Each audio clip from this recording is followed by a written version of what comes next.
7:15 in the morning and nagbabalik tayo after ng ilang araw tayo, ilang buwan tayo hindi nakapag-vlog yun, guys. So, minsan na nga lang ako mag-vlog, ang ingay pa sa labas, diba? So, ngayon ay pupunta tayo sa grocery. Bibili tayo ng ingredients natin para sa MAJA. Magluluto tayo ng MAJA. This is my first time to do this, guys. So, please bear with me. And samahan nyo na rin akong mamili. So, let's go. So, guys, nakapila pa ako. Ang haba ng pila.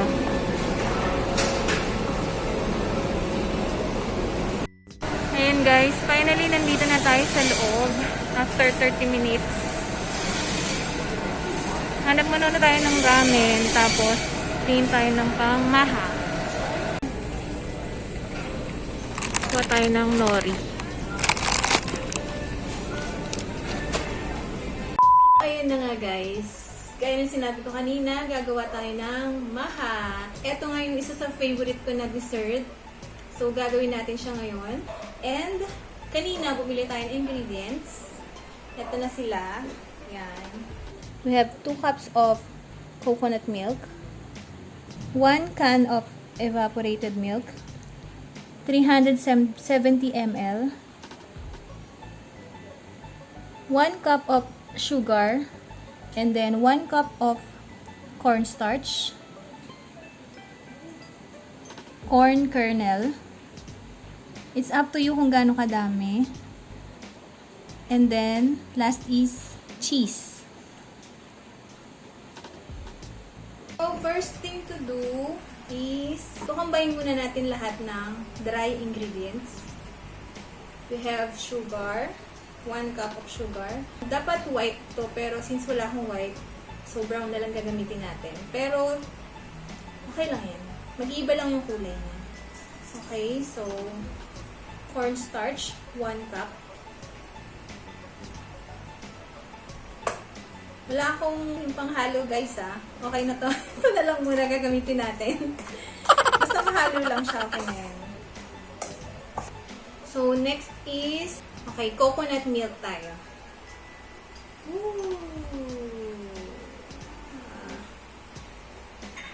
I don't know kung pang ilang person tong ganitong sukat. Pero mamaya makikita natin. Next is, ilagay na rin natin tong milk. Ganun lang. Combine lang siya. Okay. And then, ilagay na rin natin yung corn. Sama-sama na sila dyan. Okay. Then, mix, mix, mix. Ayan siya, guys. Let's mix and mix until mawala na yung mga buo-buo. Ayan. Ayan pang buo-buo. Until malusaw na rin yung sugar. Okay. So, ayan. Tapos na tayo mag-mix, guys. Ayan na siya. Ngayon, idediretso na natin to sa lutuan. Ayan. So, nilipat ko lang siya ng lutuan, guys.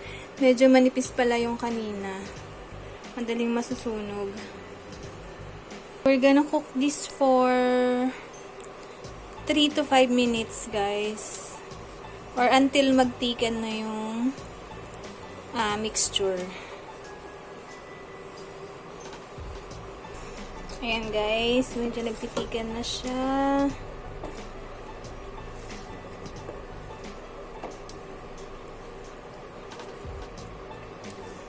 Ayan na! Malapit na siya! Ayan. Pwede na ba to? Okay na to? OMG! Okay na to! Okay na to, diba? Okay na to, Bobby? Hindi ko alam. Hindi ko alam. Ilang minutes ba na? Sabi, 5 minutes pa eh. Naka 10 minutes na nga ata ako. Sobra na yan. Oh no! Off ko na, off ko na. Kami lalagay. Ay. Lagyan natin sa... Tanggalin muna natin siya sa... Okay.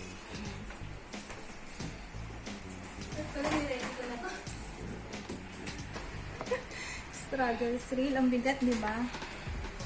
Parang...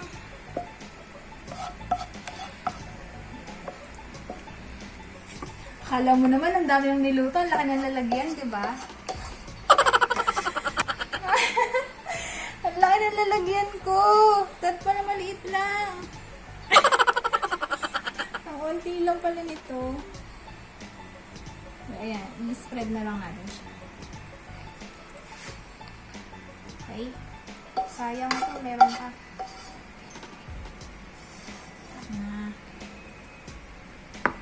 Tingnan ang ating Obermeister. Na ang ating last step. Maglalagay tayo ng cheese on top. Ayan. Actually, yung iba ang ginagamit yung coconut cream and then gagawin nilang latik. Pero cheese is better for me. Mas gusto ko ang cheese.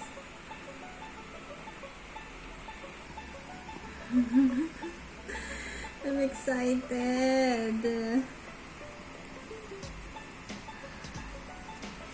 Not bad for first time. Malalaman natin yung resulta ng lasa mamaya.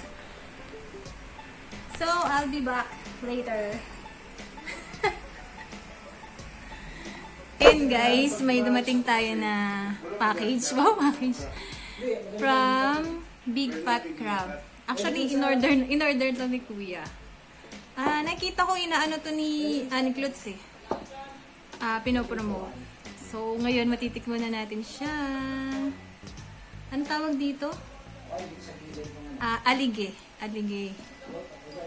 So, masarap kaya to. Isang spicy, tsaka non-spicy. Okay. So, ayan guys. Titikman na natin ang ating maha. Kakatapos na namin kumain. Ayan. Nabawasan na nila. Medyo manipis lang to kasi nga ang laki ng lalagyan ko. Okay. Let's taste it.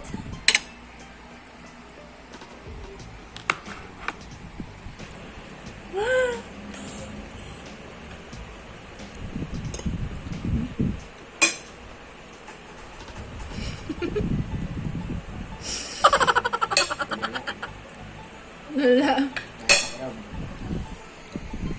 Dahil sa crab. Isang kutsara lang yung kinain namin guys, pero nakakahilo na siya. Ito ulit. One more time. Teka lang, balik tayo dito. Masarap! Kaya lang yung texture niya. Siguro kailangan pa ng konti pang luto. Walang asin kasi. Dahil pa sa asin? Oh no! Yung asin kasi parang nabibigit ng ano yun. Bite ko yun. Okay. Wala kasing asin to guys. Nakalimutan ko lagi asin.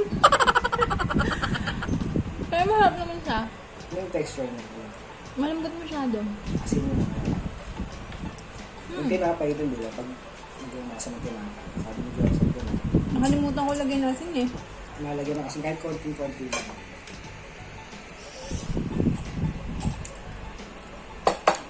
Pero masarap siya. Ang gusto ko siya.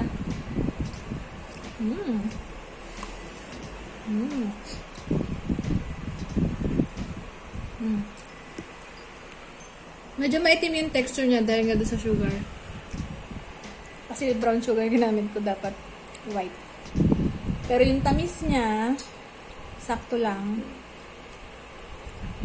Basta, pati yung milk, pati yung coconut milk or evap milk, sakto lang siya.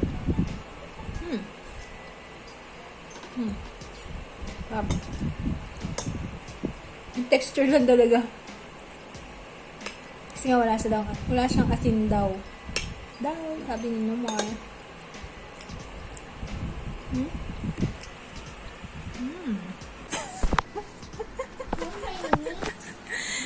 So, that's it for today's vlog, guys. Thank you so much for watching. See you again in my next one. Bye!